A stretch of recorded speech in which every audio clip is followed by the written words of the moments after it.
মাকে ভুলেও তিনটি কথা বলো না। আল্লাহ তাআলা বলেছেন, তোমার মা বাবার সঙ্গে সদাই ব্যবহার করো। যে মায়ের পায়ের নিচে জান্নাত, সেই মাকে কষ্ট দেওয়া মানে নিজের ভাগ্য থেকে বরকত মুছে ফেলা।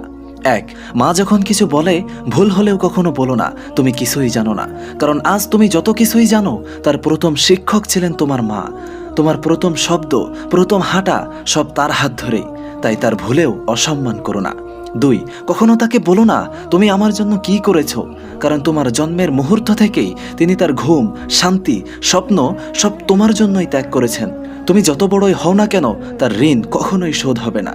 তিন, রাগ করে কখনো মাকে বলো না তুমি আমাকে বোঝো না। কারণ তিনি তোমার জন্মের আগে থেকেই তোমাকে অনুভব করেছেন।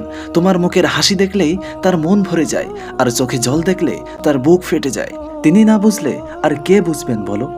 মা শুধু একজন মানুষ নন, তিনি একটি দোয়া, একটি ছায়া, তোমার জান্নাতের দরজা। আমি মনে করি যার মা আছে সে ধনী, আর যার মা নেই সে পৃথিবীর সবচেয়ে বড় অনাথ। মাকে সম্মান করো, কারণ তার সন্তুষ্টির মধ্যেই আল্লাহর সন্তুষ্টি লুকিয়ে আছে।